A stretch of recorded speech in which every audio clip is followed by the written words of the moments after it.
សួស្តីបងប្អូននេះថ្ងៃនេះខ្ញុំមកស្លម្ជូរស្ពៃខ្មៅជាមួយក្បាលត្រីស្ដោព្រៃចានេះគ្រឿងយើងមានដេងខ្ទឹមម្ទេសម្អមទឹកអំពិលខ្ញុំជ្រុំហើយប្រហុកស្ករអំបិលនេះចេងនឹងក្បាលត្រីស្ដោយើងនេះក្បាលត្រីស្ដោព្រៃចាហើយនឹងស្ពៃខ្មៅខ្ញុំលាងស្អាតហើយខ្ញុំចាក់ហាន់ហើយចាឥឡូវយើងចាប់ផ្ដើមស្លនេះទឹកយើងដាំពុះហើយចាម្ហូបនេះសាមញ្ញបំផុតសម្រាប់អ្នកដែលមិនសូវចូលចិត្តសាច់ចាជាដំបូងខ្ញុំដាក់ប្រហុកចូល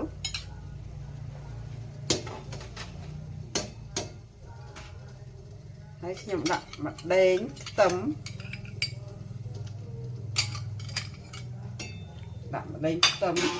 ចាប្រហុកនេះប្រហុកសាច់ទេអត់មានឆ្អឹងទេចាសម្លប្រជារាស្ត្រសាមញ្ញតែញ៉ាំទៅមានសុខភាពល្អខ្ញុំក្របបន្តិចសិនឲ្យវាពុះសិនដាក់ប្រហុកហើយក្របបន្តិចឲ្យវាពុះ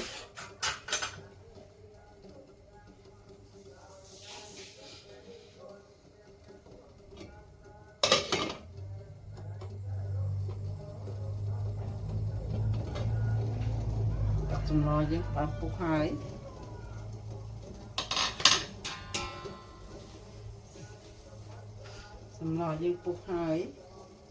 ពុះខ្លាំងបន្តិចដើម្បីយើងដាក់ត្រីចូល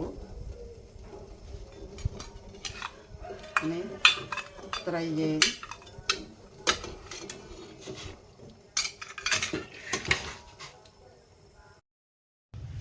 ហើយត្រីយើងបាំងចូលពុះហើយចាពុះយូរដែរហើយខ្ញុំចាប់ផ្ដើម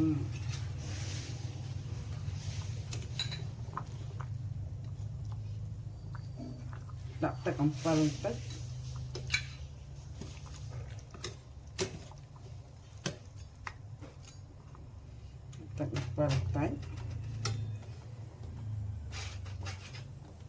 តបមកដាក់អំបិលបន្តិចស្ករចេង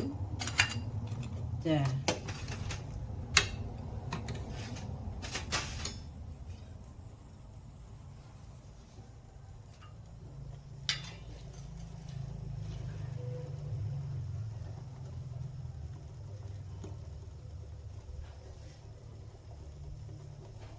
ក្របឲ្យពុះខ្លាំងបន្តិច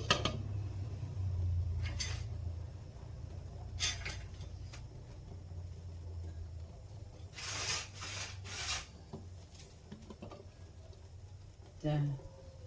ហើយឥឡូវនេះ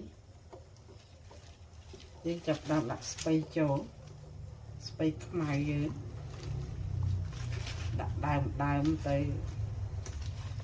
ក្រោមស្លឹកនៅលើហើយពុះតែមកពុះយើងឆ្អិនហើយចា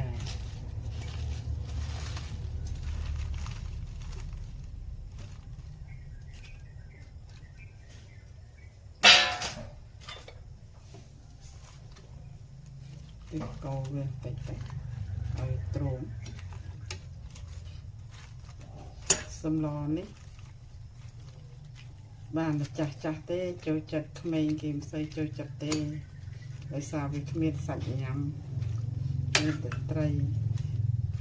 ចាទ្រង់ហើយស្ពៃយើងក្របឆ្នាំងបន្តិច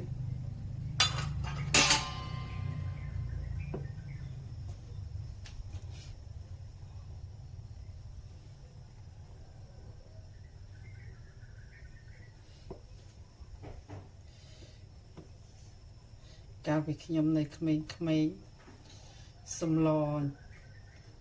ម៉ែមកไปរៀនម៉ែស្លសំឡអញ្ចឹងអីក៏អត់ហូបដែរហូបរកតែសាច់អាំងហូបរកតែអីតែដល់ទៅពេលចាស់ទៅគឺមានសាច់អាំងហូបបាយមិនចូលទេតែមានសំឡទឹកត្រីអាំងសំឡម្ជូរចាមនុស្សចាស់គ្រប់រូបគឺសុទ្ធសឹងតែដូចគ្នាចឹងឯងកាលពីក្មេងចូលចិត្តអីចាស់ឡើងអត់ចូលចិត្តទេកាលខ្ញុំពីក្មេងសំឡម្រះស្ដៅអីនេះគឺខ្ញុំញ៉ាំមិនបានទេ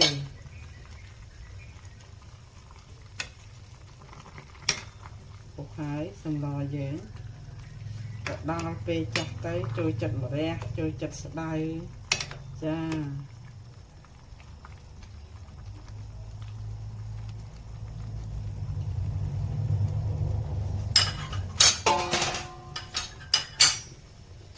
ពុកឲ្យខ្លាំងតែ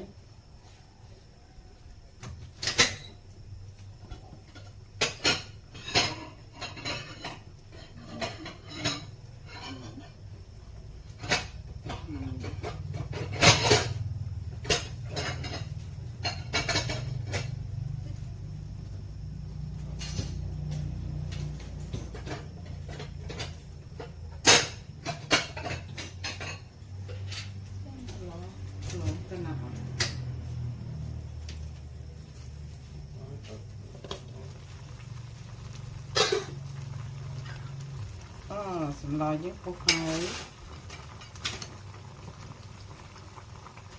ដាក់ទឹកឲ្យទុំថែម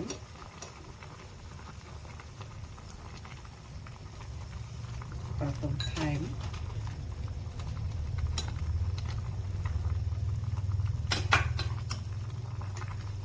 ហើយដាក់ម្អមហើយម្ទេសចូលចាឆ្អិនរួចជាសាច់ហើយឆ្អិនរួចស្រេច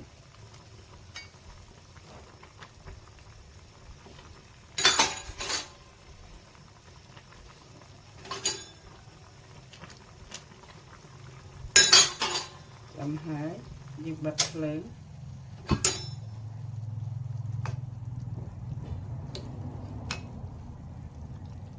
មកដាក់ចាន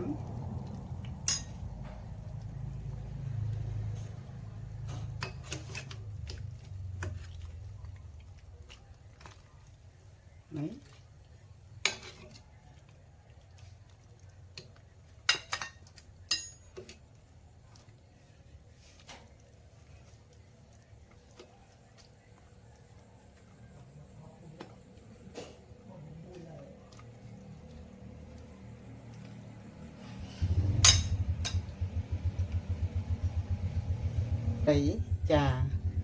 អរគុណមកកូនបងប្អូនជួយផ្សាយជាមួយខ្ញុំចាកូនក្មួយទាំងអស់